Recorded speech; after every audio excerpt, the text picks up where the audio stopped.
pag-book po para doon sa klase na to. Para doon yung teacher namin, para na knowledge yung Muslim. So that she can deliver for the his lesson, her lesson for us. Please forgive us our sins, and we ask in this name pray. Please take your seat. Thank you, ma'am. So, how are you? How is everybody? Fine, ma'am. How is your night with the tactics? So today is Monday. So as to my assessment, I can already see that you can easily adapt our lesson today. By the way, who is your marcher here? Oh, police trainee Rose, please come in front. Hi. Yes, ma'am. So, marcher, can you show us your unique chant here in courtesy? Your chanting. Chanting. Demonstrate it to the group and let them repeat after you. Okay. Apa company? Yuni sa clap. Again, please. Apa company? Yuni sa clap. Very good. Thank you so much. Please take your seat. By the way, are you familiar with the movie King Kong? King Kong? Any one of you? King Kong? Okay, I will be demonstrating you the King Kong clap. When I say King Kong, please tap your chest 6 times. With sounds of King Kong. So, sample, King Kong. Yes, very good. So when I say this side, when I say King Kong, you must say the King Kong clap. And when I say chant, you must say the Junisha clap. Are you clear? Yes, ma'am. Okay, so before we will start the lesson proper, allow me to introduce first myself. By the power invested on me from the IC top manager of this course, I am Patrol Woman Bernadette Mariano Balaval, registered criminologist, and presently assigned at the Benguet Police Provincial Office, designated as Physical and Sports Development PNCO under Admin Section. But before I was recently assigned at the headquarters, I was assigned at the Benguet Mobile Force Company, located at Bangao, Bugyas, Benguet, wherein our function there is to conduct lectures, coordinations, and dialogues. Of course, in partnership with the local government unit in each municipalities. In order for us to reach our target, categorized as the academe, women's sector, and the law enforcement sector. Considering the urban and rural situation of insurgency, wherein our government wants us to reach the far-flung areas in order to realize the sole purpose of the government's anti-insurgency program. So, you as the police trainees, incoming organic police officers in the future, this lesson that we will be tackling is very important to you. Why? Anyone from the class? Any idea? Yes, police trainee Chichi. What can you say about our topic for today? What is your expectation?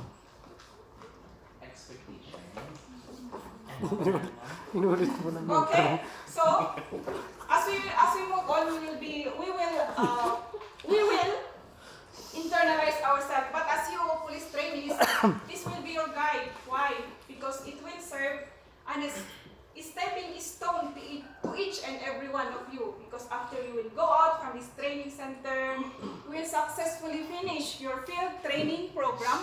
You will be assigned at the different mobile units of the Philippine National Police, wherein your main function is to conduct an offensive and defensive insurgency campaign in order for you to reach the sole purpose of the government's program. But in order for us to reach the goal, we must be able to. So for you, as participants, this lesson will provide you an in-depth knowledge on the insurgency in the Philippines, because we will be focusing the activities or the insurgency here in our country. And in order for us to reach our goal, as we go on with the topic, we must be able to define what is insurgency, the party lists that support the CPP, NPA, NDF, and the programs offered by the government to the rebel returnees or the counter-insurgency. So, when we say insurgency, I want you to remember these two words. The insurgents, inside the insurgency, the insurgents and the insurgency.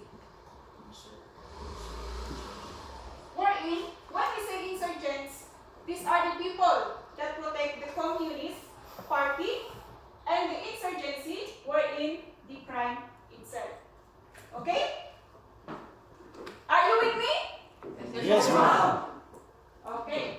Next, in order for you to reach our goal, let me show you a quote from a famous author in the name of Sun Tzu that is extracted from The Art of War, wherein, according to him, know the enemy and know yourself. In 100 battles, you will never be in peril. See? Another is, when you are ignorant of the enemy, but you know yourself, your chances of winning or losing are equal. But, there is but. If ignorant both of your enemy and of yourself, you are certain in every battle to be in peril. Okay, back to insurgency. So again, our Philippines here in our country is already experiencing a 50 years or 5 decades of hardship in the hands of the NPA. Wherein, as we go on, we will be tackling that kinds of hardship, including their illegal activities. So, again, insurgency. I want you again to remember these 3 words, DIRA.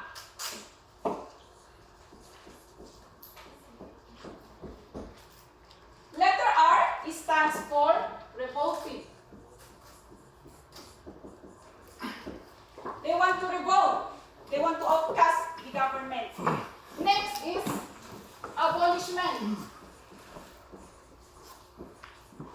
Yes, because we all know that here in our country, we are a democratic country wherein it is governed by the people, and the people, and or the people. Wherein we are the ones who select our own leaders through the conduct of election. Next is R. In order for the NPA to reach their goal, they use armed struggle. So this is it. It is again the ra of the insurgency. It is an act of revolting, abolishment, and the use of armed struggle. So, basing on this picture, what can you say about that? Anyone from the class? Ma'am, Yes? Yes, Marjorie? Please share to the class. yung picture ma'am, binabasag niya yung pader. In addition to that, any definition or any explanation from the class aside from our marcher? Yun lang po ma'am. Thank you. Okay, thank you so much, Marjorie. In addition to, yes, ma'am. Yes, Police Trainee RJ. The other picture is the other person is building a piece, and then the other person is trying to destroy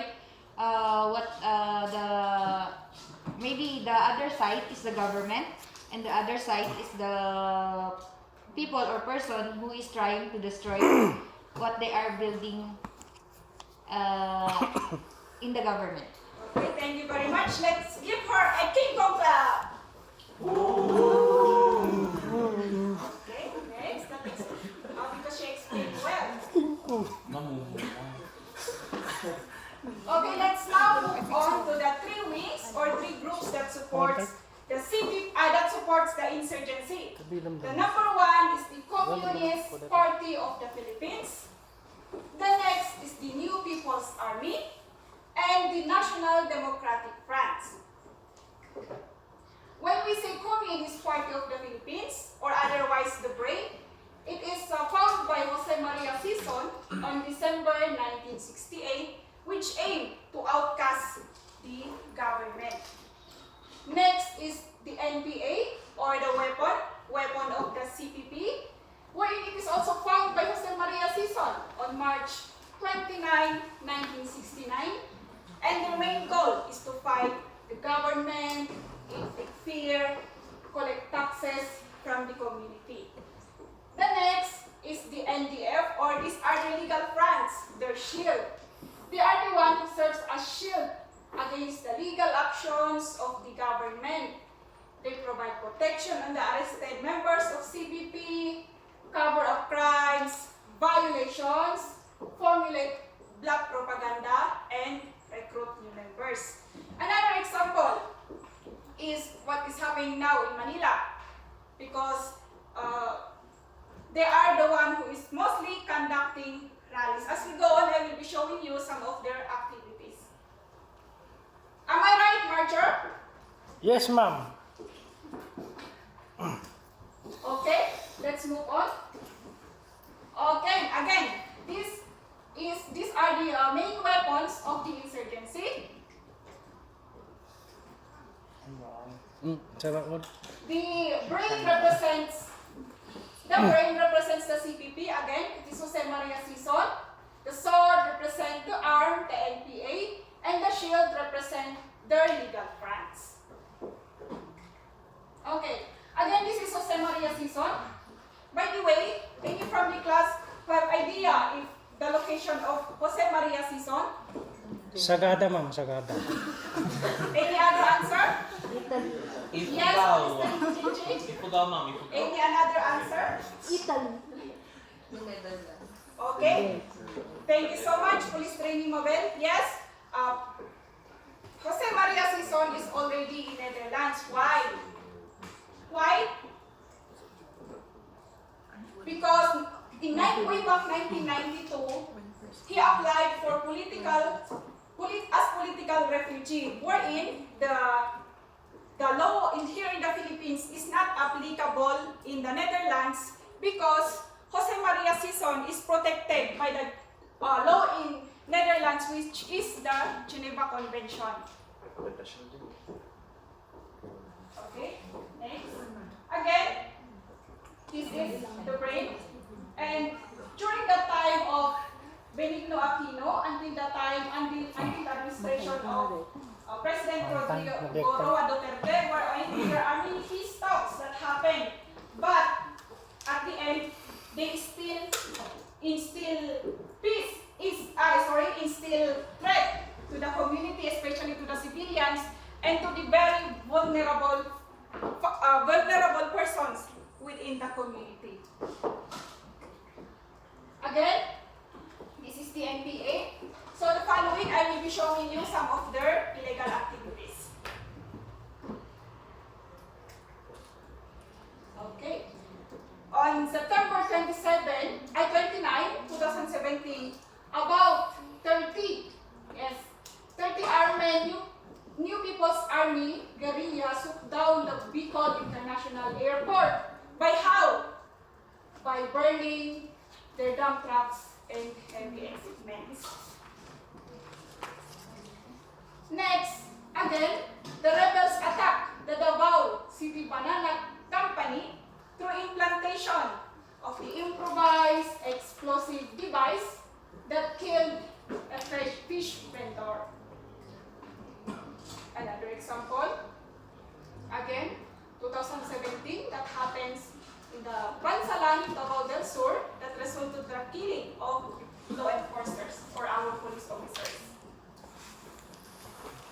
Next, 2017 again, wherein the NPA conduct shooting to the sorry, there's a technical problem.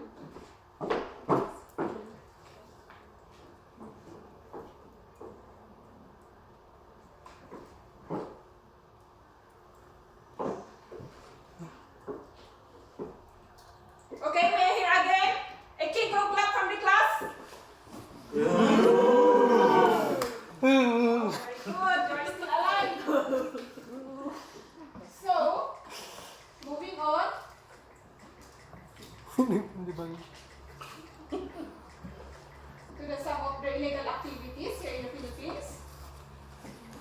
Okay, let's move here also. In the activities here in Cordillera. Any idea from the class, or do you have any news, recent news that recently happened here in our hometown? Anybody from the class? Do you have something to share? Police trainee John Lloyd?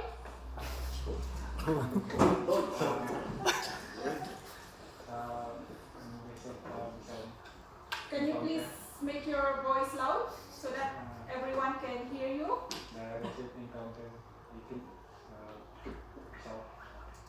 We're in. Please continue. Please continue. Please remove your face mask so that everyone can hear.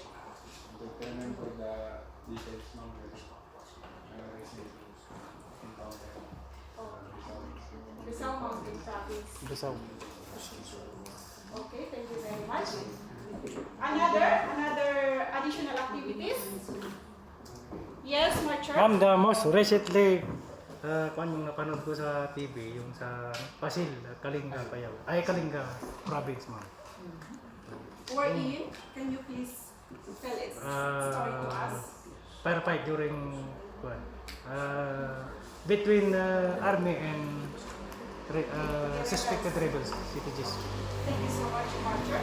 So, some of the enlisted examples here are as follows. This was happened at the Abra. Who is from Abra here? Okay, can you tell us the story about this? This is way back 2017, wherein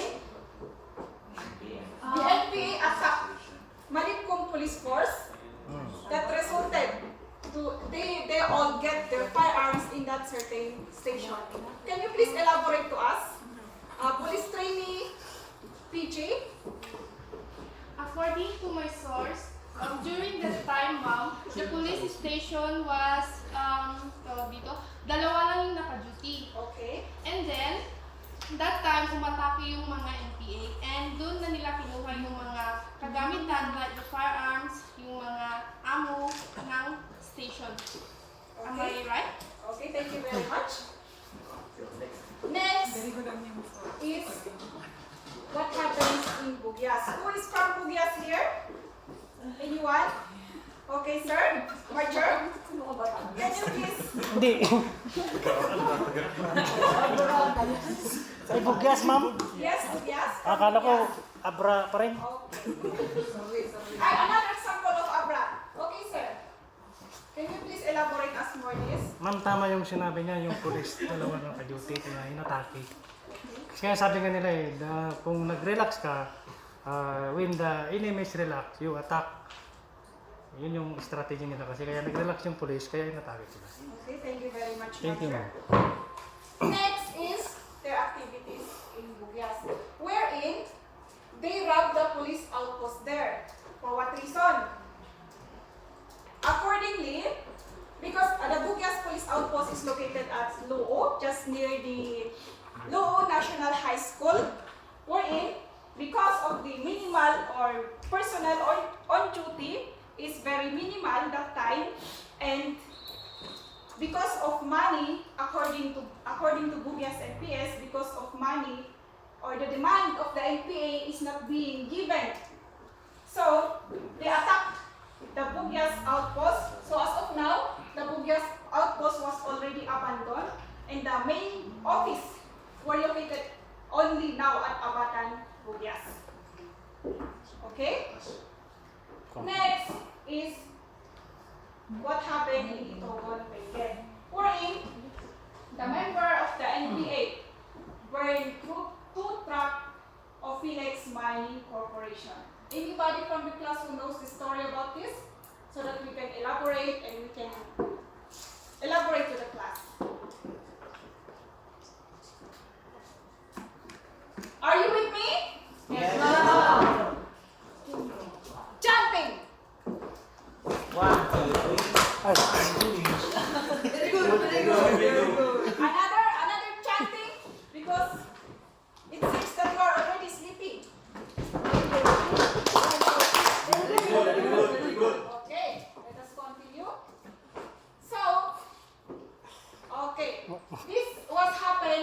back 2013, wherein their victims were the PNP Scout.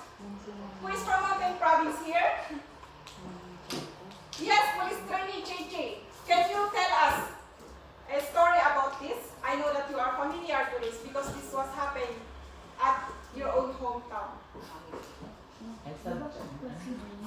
Tadyan. Oh, tadyan. Mom, sorry, but I don't know the I'm not familiar with the story. Okay, thank you so much.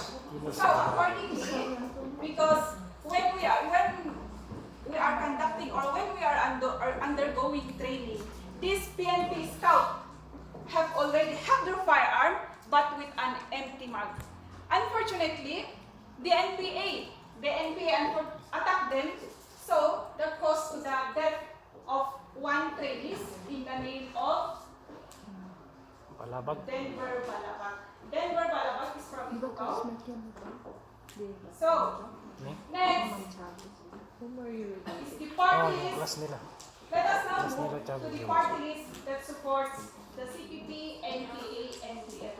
I will be showing you some of their legal crimes. Okay, number 1 is the Kabataan Party List. Bagong Alyansang Makabayan. Katipunan ng Magbubukid ng Pilipinas o KMP. Kilusang Mayo Uno. The Anak Bayan. League of Filipino Students. Student Christian Movement. College Editors Guild of the Philippines. Another, the Gabriela. Alliance of Concerned Teachers. Migrante International. Concerned Artists of the Philippines. Promotion of Church People's Response. Amihan or the Women's Bisan Federation. Bayan Muna Party List. Saurab Bangsamoro Party List. And the Migrante Party List. So, aside from that legal crimes, I will be showing you a short video clip, the statement of Jose Maria Sison, acknowledging some of their above-ground legal crimes. Please watch this.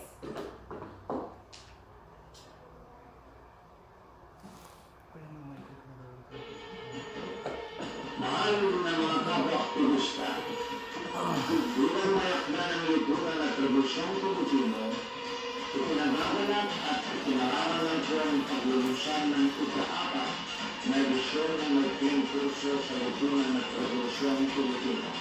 Sa anay ng mga nagsasanay na instruktor ng pambansa ng ng pamahalaan at sa harap ng masang aktivista mula sa iba't ibang promosyon na inanilayahan ng Anak Bayan National at League of Filipino Students.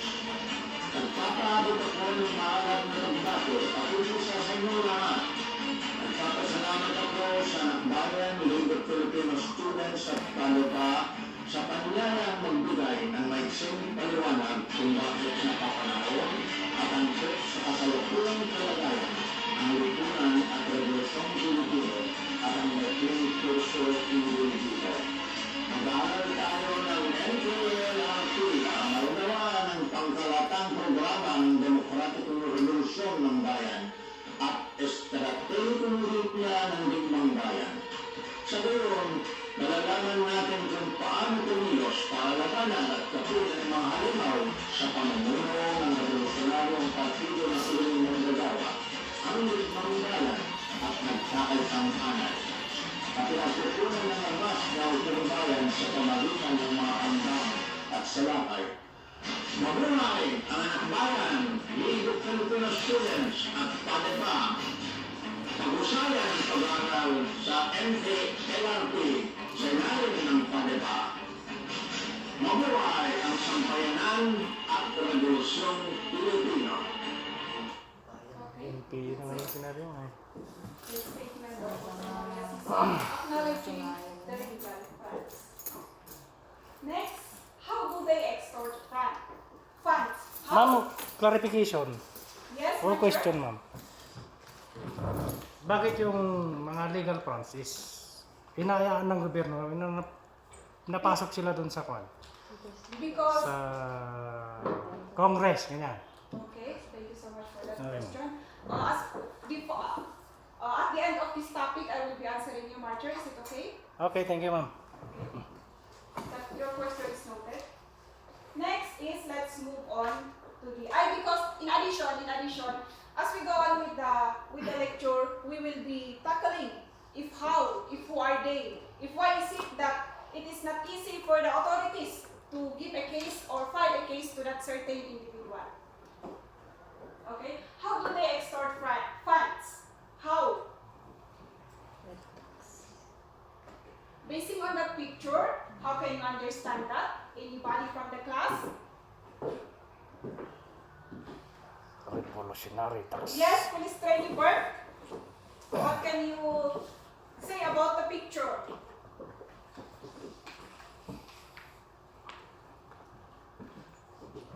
What I can say about the picture is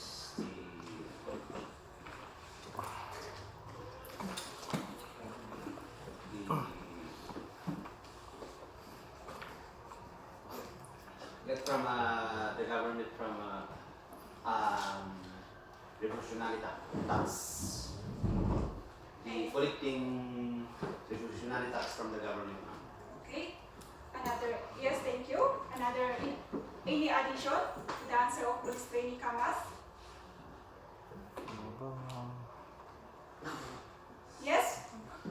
In addition to the answer of my classmate, ma'am, as we see, ma'am, malapit naman yung campaign period during election. In the area, ma'am, of the NPA, for example, we could take yung area na hawak nila, ma'am, lahat ng kakandidato ron, ma'am, is may tinatawag sila, ma'am, na yung permit to campaign, ma'am. Bago ka magkumpanya sa isang lugar is magbibigay ka, ma'am, ng pera. So pag hindi ka magbigay doon ng maglatag, ma'am, hindi ka i-allow daw na magkakandak doon ng kumpanya. Okay. Then in the another month is sa malalaking establishment, ma'am, para mag-operate yung negosyo ng isang tao, ma'am, is kailangan na binibigay ka na taxes. Para hindi nila bubiluhin yung negosyo mo, ma'am. Yes, that is very correct. In addition, regarding here,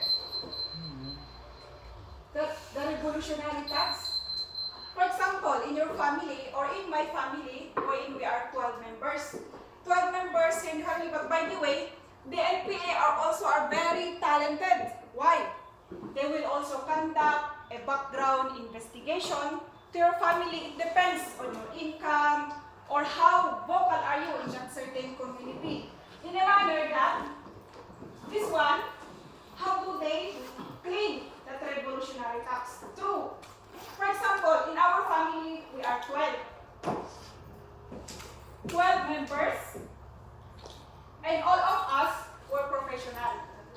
So, the demand of the NPA or the terrorists depends on your income. For example, they will demand you that you must pay 5,000 a week, 5,000 a month, just like that. So every time, every month, every week, the group of the NPA will go to your house to collect their demands. And in addition also to this, police training camp is very correct, wherein in such an infested community, a certain politician, for example, police training Venus will enter Pinok Ifugao. Wherein Pinok Ifugao is very infested area. In order for you to enter our hometown, assuming that I am the NPA, in order for you to enter our hometown, you must pay the amount that I will be asking to you. Because if you will not pay to me, I will not let you enter in my hometown. Okay? Is it clear? Any addition from the class? Okay. Let's now also proceed to the experiences of these rebel returnees. Because we all know that because of the programs offered by the government, there are really brothers and sisters from the outside world who return or who gives in their allegiance to the government. let us view some of their statement as to their experience. So this was happened again in Mountain Province, way back 2018, wherein a kid red fighter surrendered to the Philippine Army. Next is the statement of Christine Palugan.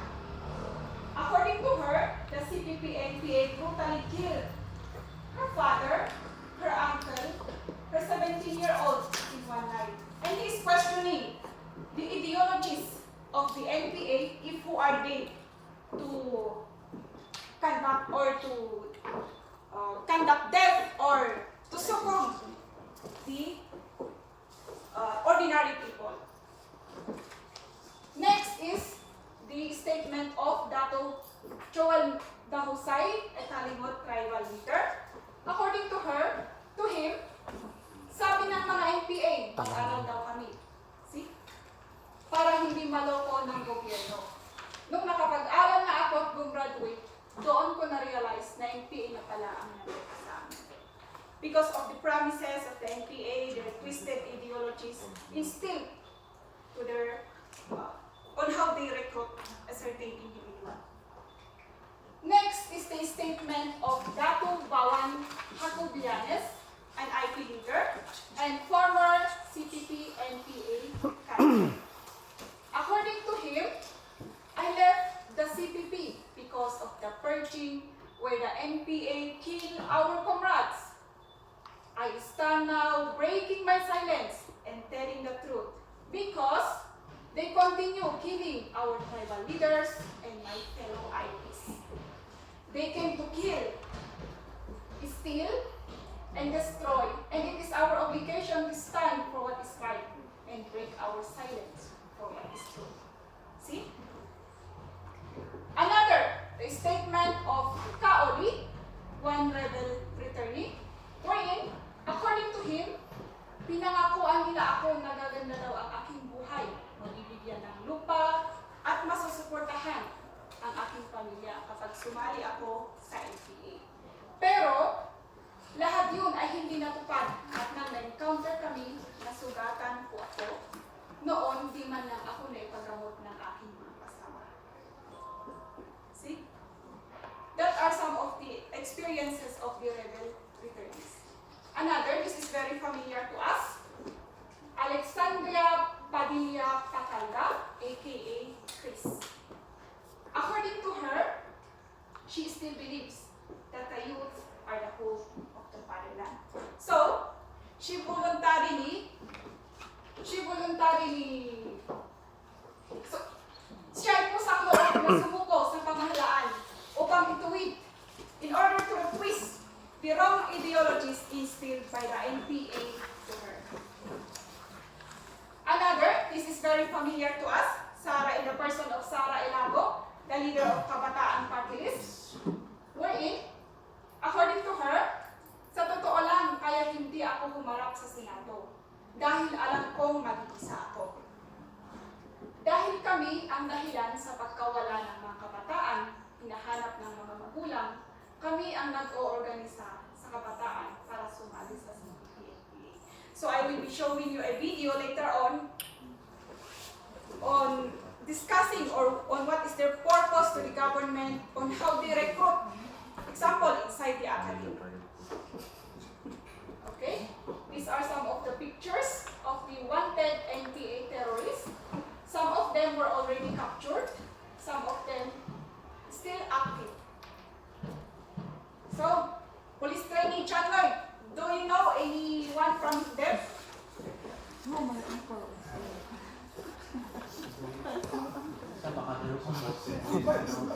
Okay? Si Paling, ayong marangga. They are very familiar with families or majority of them came from University of the Philippines. Kennedy? Are you familiar? Is he from Mountain Province?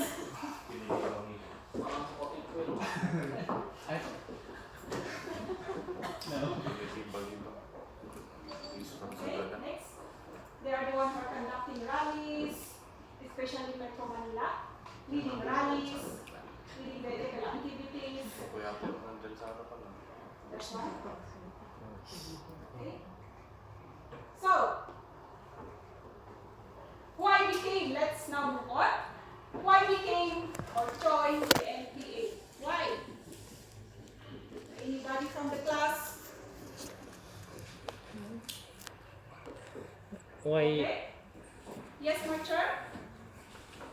why become to join the PNP, ma'am? Yes, Marcher? Maybe some of the far-flung areas is one, ma'am, yung poverty.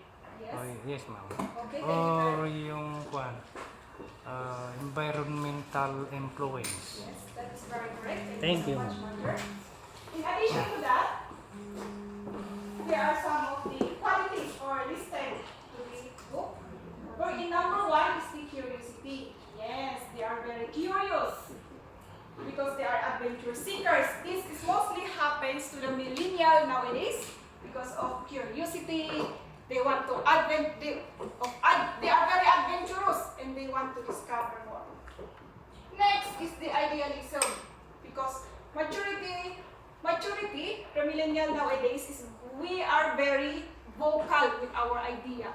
We have a different idea despite of the ideas or principles of under the democratic government. And the wrong sense of patriotism. This was already explained by our ICDOC manager. So when we say patriotism, what can we say about this? Police training camp?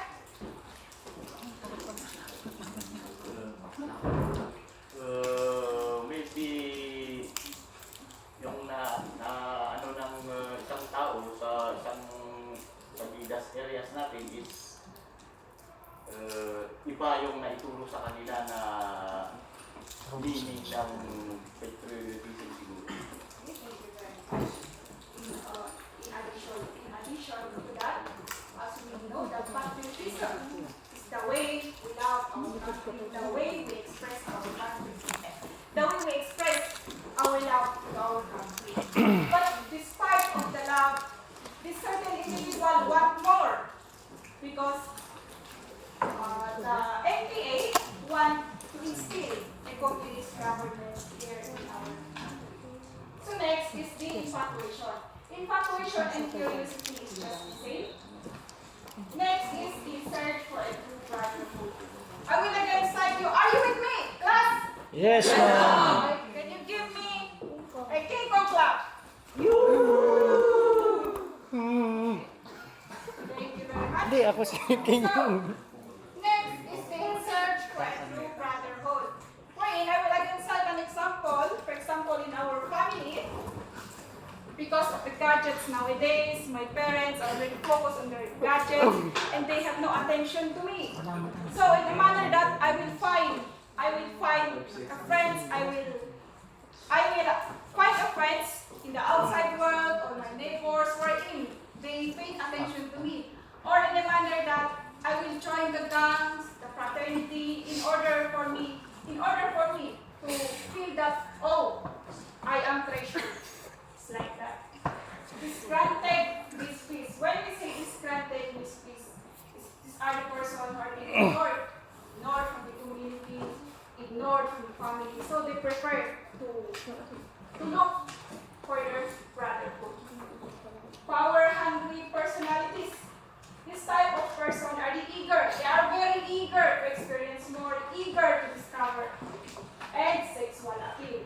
So anybody from the class that will explain to me why is it that sexual appeal is one of the reasons or why we can join CPP, NPA, NPF. Ma'am, Yes, Marcher? ma'am, yung mga sexual,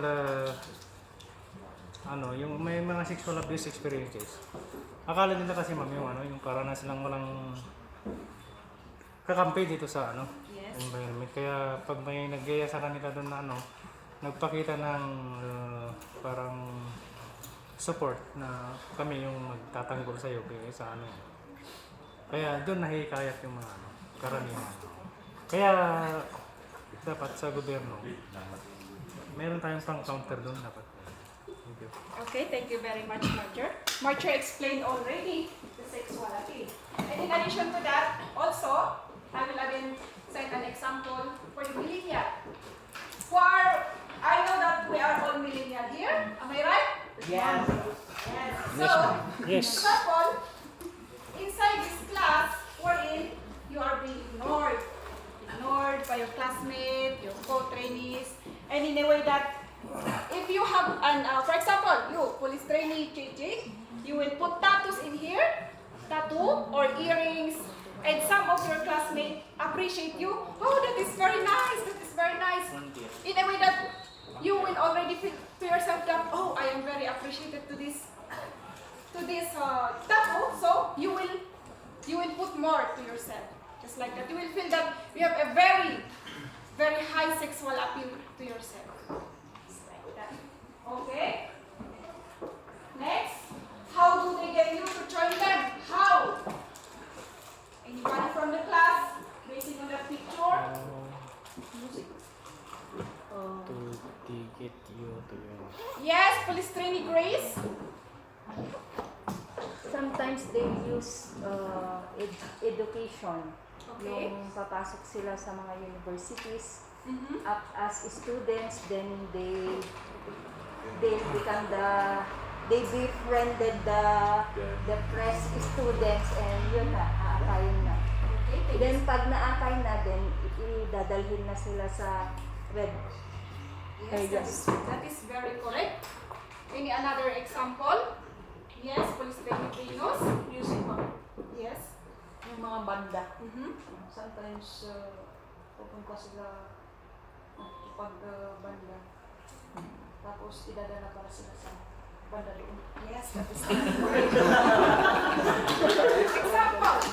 Basically, our picture. meron ng banda PNP, di ba sir? Are you with me, class?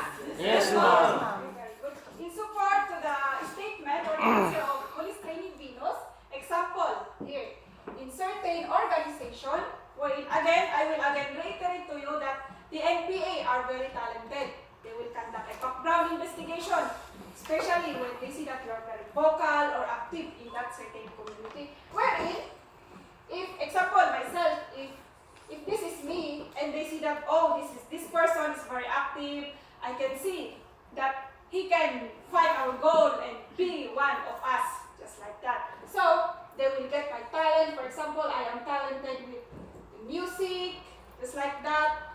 So the certain NPA, in order for them to get me, they will build a band. They will build a band here, complete the instrument, and in that way they will try to invite me. They will try to invite me to join them, and when I already joined them, they will now start brainwashing.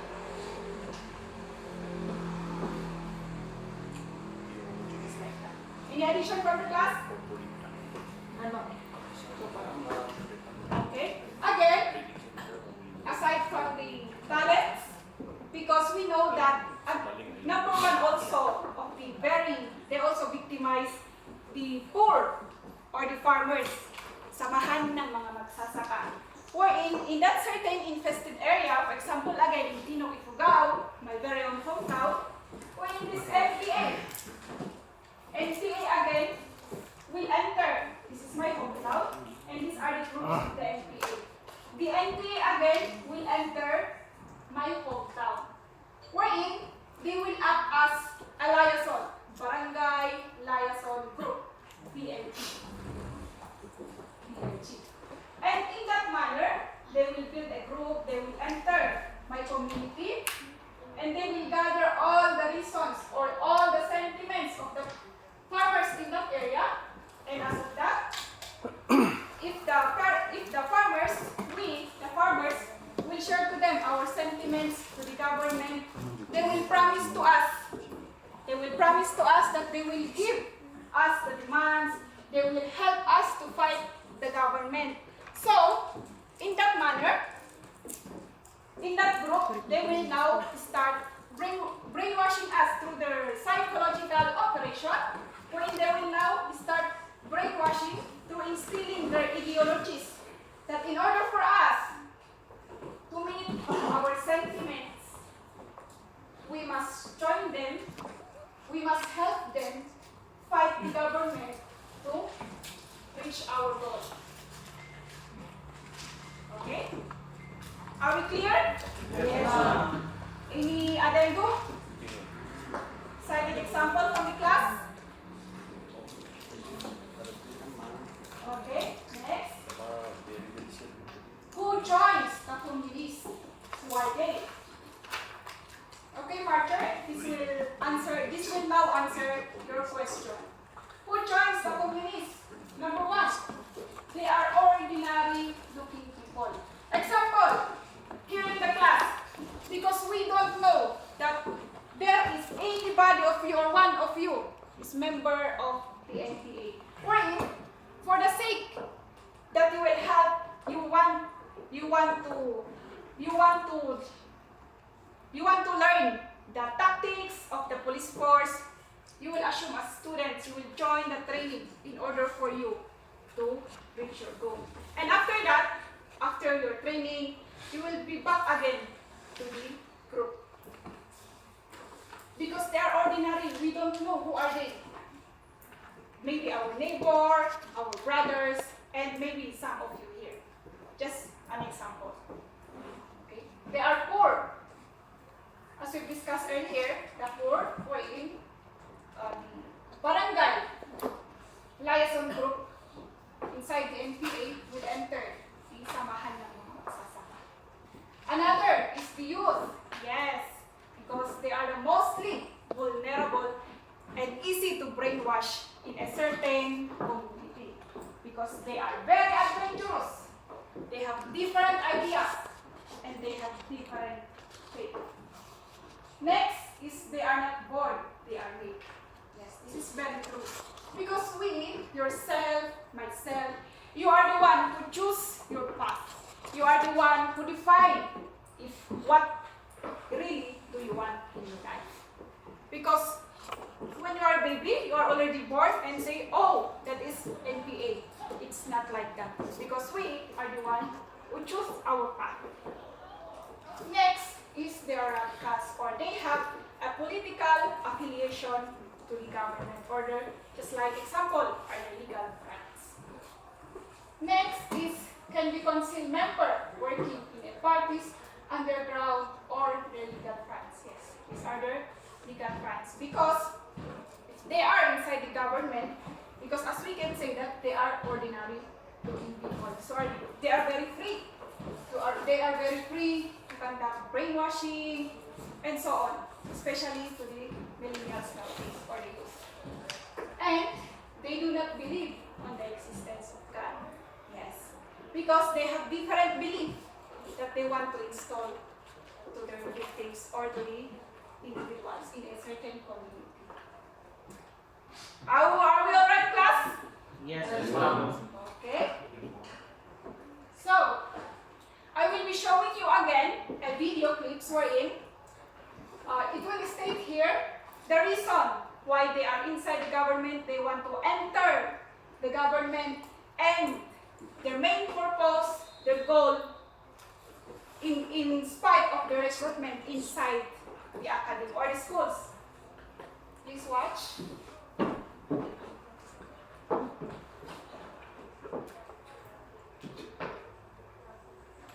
Kailangan din namin pasukin ang gobyerno para pabagsakin ng gobyerno. Ang ibig sabihin, kinakailangan din namin makapagpanalo ng mga parties o ng mga senador para yun po yung magsisilbing susi namin para mapabagsak ang gobyerno.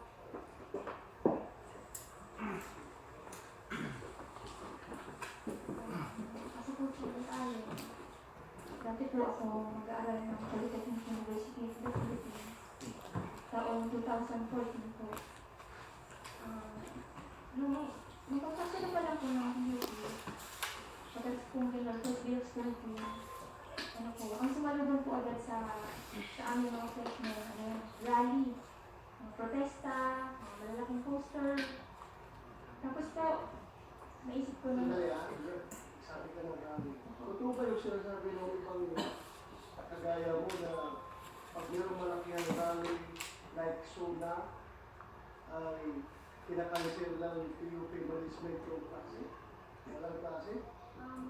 Hindi naman po kinakancel, pero may mga professor po kasi na nakakausap kaming mga organizer para manghingi ng mga klase sa kanila para makasama po namin sa rally yung mga estudyante. Magkaroon po kami ng pagkakataon na mapropagandahan ng mga estudyante at eventually ay ma-recruit sila. So meaning, sanction ng teachers yung pag-attend ninyo sa rally? Ibig ko po sabihin, kasi hindi po formal yun na magbibigay kami ng letter sa kanila na papapirmahan, sir, ma'am, ipapirmahan kami, papasamahin sa rally. Hindi po, parang nasabihan ng mga prof, sige, hindi ko papasukan ng klase na yan, puntahan nyo ng ganitong oras. Ako yung naka-assign dyan na magtuturo, hindi ko na napapasukan kayo ang pumasok. Kasi kayo. Bali, sa mga unang bago ko po sa PUP, simula ko magpasukan, makailang beses po na may pumapasok po sa classroom namin, isang organizer, aktivista. Pakilala po niya, siya ay mula sa organisasyong Filipino Students. Noong una po, hindi pa po ako nagkaroon ng interest na sumali doon. Pero naka-convince po sa akin na sumali o nagkaroon po ako ng interest doon nung pinaliwanag po nila yung tungkol doon sa issue ng contractualization. Kasi sa mga panahon po yung contractual namin, 10 years na siyang contractual. Tapos parang pakiramdam ko, contractual din namin kung bakit nga ba. Tapos nakita po ng organizer na parang may interest akong sumali o magtanong. Kaya po ang ginawa niya, inulit po niya ako ng kinulit para hindi man muna sumali, mabigyan niya muna ng pag-aaral, mga discussion, para daw po mas malinawan ako kung ano yung tungkol dun sa contractualization. Ngayon po, pagka-June hanggang October po ako ng 2014 sumali sa LFS, League of Filipino Students po. After po nun, binigyan po ako ng pinaliwanag po sa akin ng Constitution and bylaws ng nasabing organization. At pagkatapos po binigyan ako ng kaunang pag-aaral, yung MKLRP po, maikling kurso ng lipunan at Revolusyong Pilipino. Ang MKLRP po, meron po siyang 4 na bahagi. Yung unang bahagi po, yung mayaman ng Pilipinas, ngunit naghihirap ang simbayan ng Pilipino. Pangalawa po, ay ang kasaysayan ng Pilipinas, kasaysayan ng tunggalian daw ng mga uri. Pangatlo, yung 3 ugat po ng kahirapan, imperialismo, feudalismo, at burokrata kapitalismo. At yung pang-4 po, sa lahat ng problema daw po ng sambayan ng Pilipino, ang tanging makakasagot lang, ang solusyon lamang ay ang digmang bayan. Digmang bayan, ibig sabihin po, ang armadang pakikibaka. Ang mga mamamayan daw po mismo, kinakailangan mag-armas, tapatan ang dahas daw di umano ng Estado, baril laban sa baril. Tapos po, nung nagtatanong na po ako sa kanila tungkol sa NPA, nasabi nila sa akin, ang LFS hindi natin sinusuportahan ng NPA. Pero kinikilala natin ang kasaysayan ng armadong pakikibaka ng mga mamamayan simula pa noong unang panahon, simula pa noong panahon ni Andres Bonifacio. Ngayon po, naging parang dahil kabataan ka, estudyante ka, parang wow, may ganito palang mga nag-i-exist na bagay. Tapos parang pakiramdam ko po nun, parang adventure pa lang eh. Hindi ko po naisip na magiging delikado siya, na totoong bagay na pala itong pinasok. Kasi 16 years old lang po ako noon. Dati po simula elementary hanggang high school, tawid lang ng kalsada, eskwelahan na namin. Ang ibig ko po sabihin, nung nag-college po ako, doon po naranasan yung mag-isang mabuhay, yung mag-isang sasakay sa jeep. Sobrang hindi ko pa po alam yung, wala pa po akong idea sa totoong galaw ng mundo. Kaya siguro po, madali din ako na-convince na sumali. Ngayon po, after po nun, yung organizer po, dinala po niya ako sa isang opisina sa Charlie Del Rosario building po. Opisina po ng publication, The Catalyst, school publication po yun. Noong panahon po na yun, wala pong tao dun sa opisinang yun. Dinala po ko ng organizer yun, ako lang at siya. Tapos until time, meron siyang sinusulat dun sa whiteboard. May pinapaliwanag siya tungkol sa NPA, armadong pakikibaka. Sinusubukan na pala niya ako ng recruiting sa underground organization na kabataan. Okay, let's stop there temporarily. So, that statement of that teenager who is revolutionary explained regarding this, who joins the communities, if the reasons, how do they get to join them. Okay, so these are some of the examples or the scholars from UP, University of the Philippines, in the name of Miles Albacin, wherein after when she graduated, Kala ko almasin. she joined the Albasin. Albasin. Okay? Mario. Some of the activists, some of them were already captured, missing, and they are already dead. Okay, programs offered by the government. This program it is institutionalized by our President Rodrigo Roa Duterte under Executive Number 10, wherein these are the followings, or this program is intended to the rebel returnees who will return or who will return their allegiance to the government. And through this program, they will be reintegrated to the government, live their life normally, and be with their families. Some of the following benefits are the 50,000 for living assistance, 50,000 immediate cash assistance, and the briefing can be conducted by the DSWD. The trainees under TESTA, they will give employment to them, and the AFP and PNP will also guarantee their security. And if ever that they will surrender a firearm, these are their corresponding. Example is in light machine gun 93, the AK-47 58, M14 58, M16 45, the M1 Garand is 30,000, 357 pistol 30,000, the carbine 25, and pistol 16,000. Okay, moving on. Before we will proceed to our practical exercise, let me read you a statement of our President Rodrigo Roa Duterte. According to him, there is no future inside the CPP-NPA revolution while the ordinary member is living and sacrificing the bill. Their leaders are enjoying a luxurious life. Example, Jose Maria Sison, wherein he is enjoying his luxurious life in the Netherlands.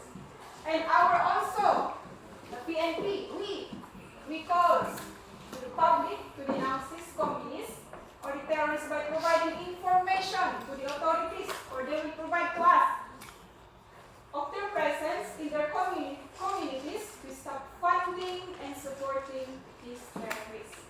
Okay, so let's now move on to practical exercise. I will be pinpointing some of you to answer in order for us to have a recapitulation in our lesson. So, police trainee JJ, define insurgency. What is again insurgency? The three words of insurgency. We have the revolting, abolishment, and then the army. Okay, thank you very much. Next is the program. What is the program offered by the government? Police trainee Mars. Program offered by our government to the rebel returnees. Okay, you can also tap your program, ma'am. yes program. Come again. The program offered by the government. You can ask help from your secret. The revenue program, livelihood, and the cash. Okay, thank you very much. Again, the program offered by the government is the ECLIP. Yes, that we have just discussed earlier. It's what? The Enhanced Comprehensive Local Integration Program. Next question is who joins the communists? Can you give me at least two? Who joins the communists? Police trainee Venus? Who? Please stand up. Kumida. Okay, another. Who joined? Who? Yes. Who joins the communist? Who are they? Yes. The poor, the Student. youth. Okay, thank you very much. And next is, can you give me at least 5 parties that supports the CPP, NPA, NDF? Police trainee can you give that this 5 to... You can also tap your seatmate. Anak bayan, Ela, Tenyo, Anak ko data. Association, Okay. teachers. Okay. Para sa Okay, thank you very much. Next question. The very, very best question. So, Martyr, please stand up. Can you give a brief summary of our lesson for today? A brief summary, ma'am. Yes, Martyr. Brief summary. Brief. We define what is insurgency. Okay. Insurgent. Yes. Yes, ma'am. The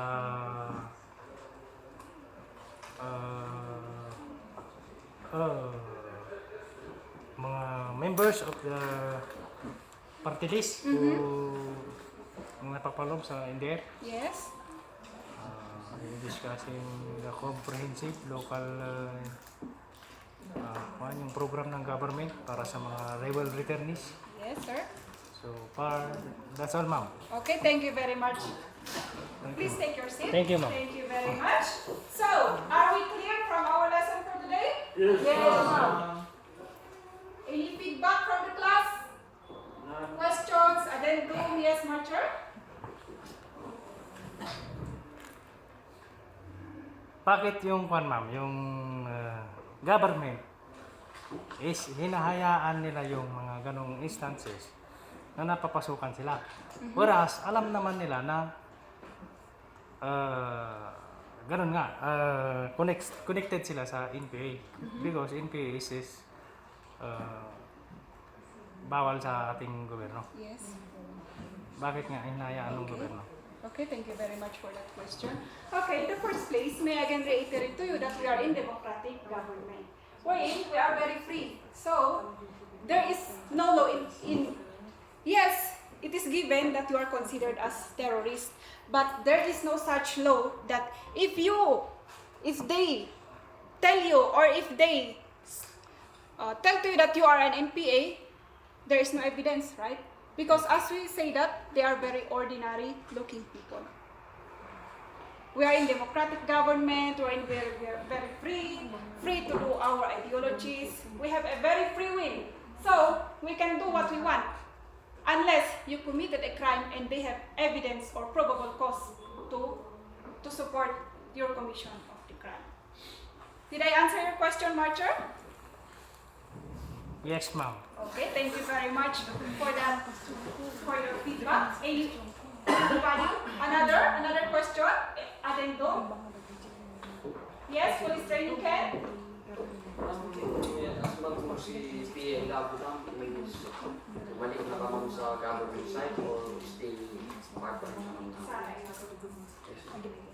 As of today, we have still no supporting or verified information if she is already in the government side. Because as we know that she is a activist inside the CPP, and we don't have still an evidence or any verified information if she gives back her allegiance to the government. But by the way, my next class will be at the multi-purpose hall, and as to your question, I will coordinate your facilitator so that this class will again join my class at the multi-purpose hall to elaborate more on your question. Is it okay for you, police training Ken? Yes, ma'am. Okay, thank you very much. So, are there any questions from the class? None, ma'am. Okay, let us all stand. Let us give our hands, all ourselves, a King Kong clap. Okay, thank you very much, and I will see you at the multi-purpose hall.